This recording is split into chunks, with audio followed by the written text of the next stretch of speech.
what you want to think about is what else can you make to make this look more like a city. So I have black strips of paper. If you would like to use this, I'm going to make a road, and this is going to really help make it look more like a grid. So I'm putting a frame of glue around this black strip, and I'm going to line it up right in the center.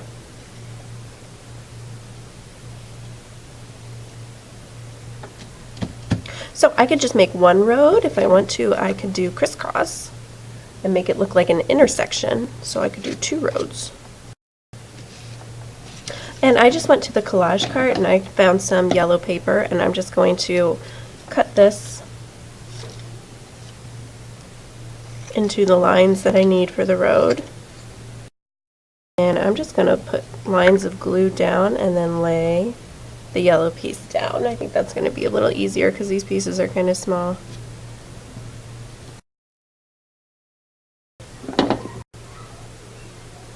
Okay, so our job today is we are going to design a building that we see in our community. So you just really want to brainstorm what buildings you see day to day in your community where you live, okay? So obviously you probably see your house every day. You see your school most days, so you can draw your house, your school. Some days you might see the grocery store. Some days you might see the library.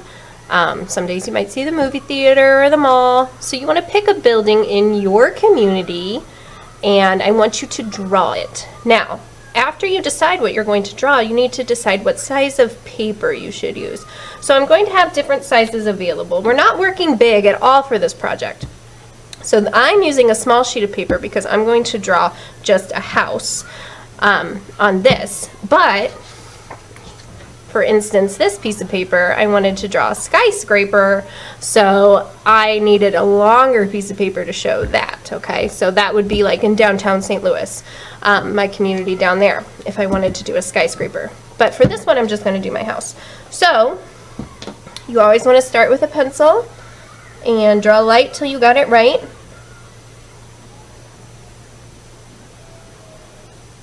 And think about what the building looks like that you're drawing.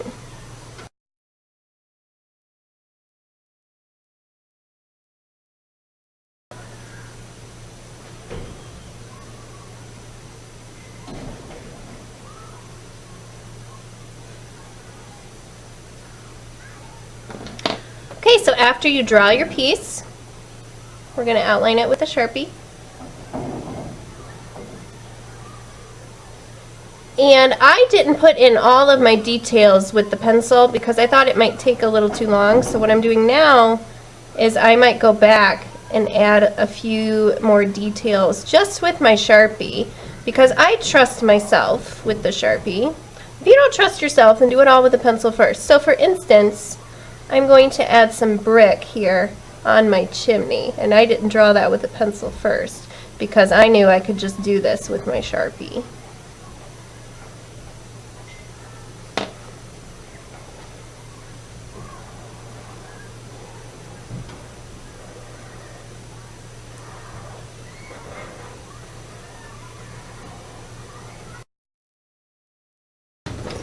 And use our skinny Sharpie. So my big Sharpie was way too big for these itsy bitsy flowers that I'm drawing. So I just switched to a skinny Sharpie.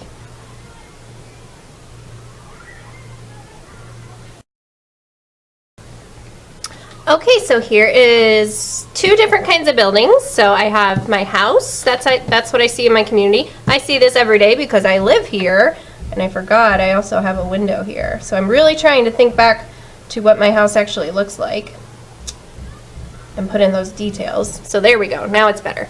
And so this is a skyscraper that I would see if I went to downtown St. Louis and got to see all the big buildings. And that's still part of my community as well. It's just a little farther away from where I live. And I don't get to see it every day, but I still live near it and I get to see it sometimes. So you get to choose what kind of building you want. Now from here, we're going to color this in. You're going to have 2 choices for your coloring. Because it's so small, we don't want to use the big markers. So I do have some skinny markers, but the problem is I don't have red or blue. Hopefully one day I will get those. So I could use the skinny markers if I would like to, and I could color this in. And skinny markers are good because I can just fit into these small shapes a bit better. And I don't have that really fat tip kind of getting in the way and making me get outside of my lines. Okay? Or you can choose colored pencils. And colored pencils are nice because they also have a tiny tip. And I could get into the small shapes with this one. So I just have more control when I choose a smaller media to work with rather than the big clunky ones. Alright, so you want to color yours in. You could even combine the two together. So you could do some parts in marker, some parts in colored pencil if you wanted to. And what that's called a mixed media. You're mixing your materials. Okay? So I want to show you the cool thing with colored pencil real quick. Colored pencil, if you press hard, you can get a nice dark color. You don't want to press too hard that your pencil breaks. And if you press light, you can get a light color. So it almost is like you can get two different colors out of one pencil. I can get a dark blue and I can get a light blue, depending on how hard I push down. So you just want to color in your buildings.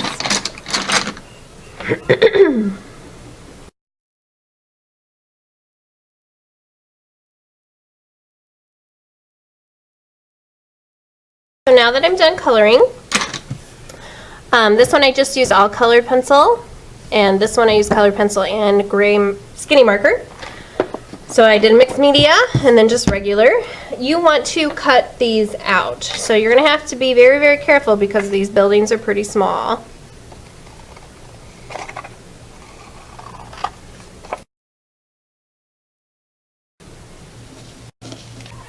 All right, and then you want to think of other things that you can include. So I'm going to include a tree.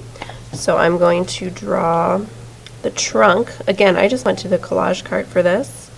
So I'm going to draw this trunk like this. I'm going to cut that out.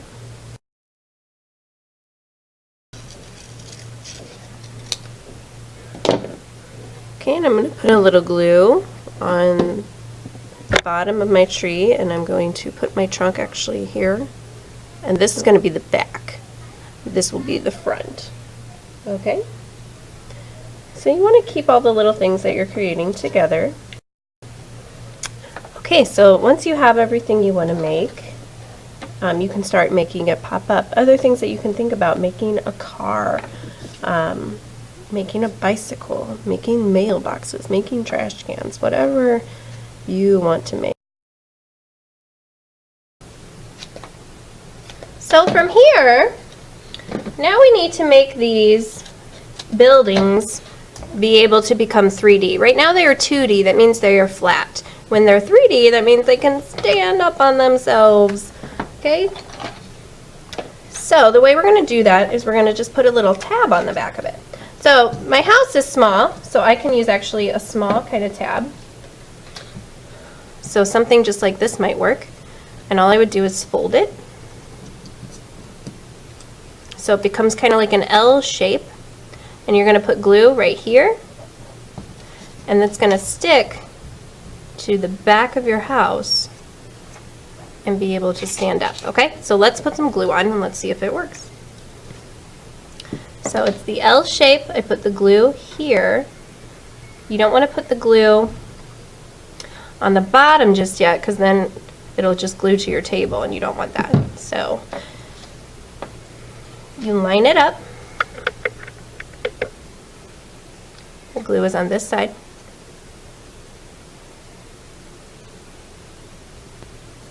And if your building is kind of wide, you might have to do 2 on either side, but I think I can get away with maybe just 1 here. Yep, it can stand up. I did a good job. So, if you have a taller building, you're going to need a longer tab, okay, because it has to go a little bit more on here, otherwise it'll just kind of sink down. So, I'll just take this longer strip, give it a fold, put some glue on one side.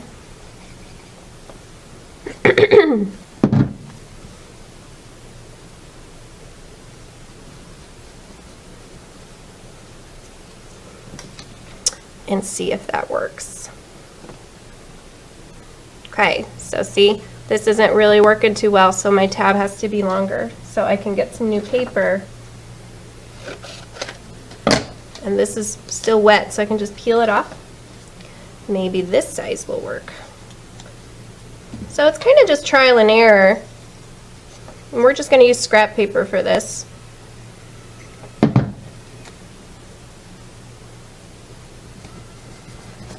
We'll see what works and what doesn't. Okay, so that works. So second time's the charm for that one. Okay, so with everything that you want to make, you want to start creating tabs for these things to start popping up and become three-dimensional. Okay, so I have my tabs for my buildings. And so I could glue these down where I want the buildings. Okay. But you also want to make tabs for everything else that you made. So you might have to make really tiny baby tabs here. So I'm going to take a sheet of paper and I'm going to just make that really small.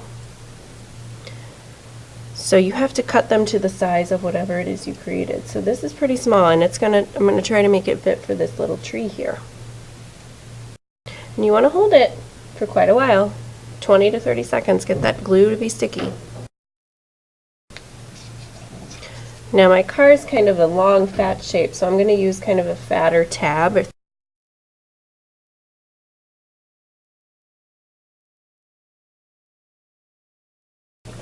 Okay, so now that everything has their tabs on it, I can start gluing it down where I want. So what I want you to see is I'm kind of placing things where I think I want them before I glue them down, just in case I want to move them around, because once they're glued, you can't move them. They're going to be sticky.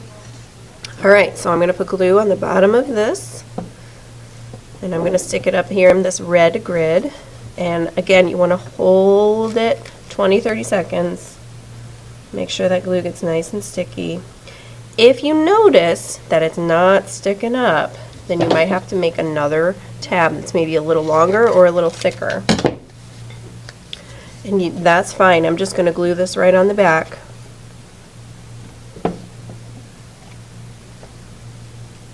Sometimes with taller buildings, it's a little harder for them to stick.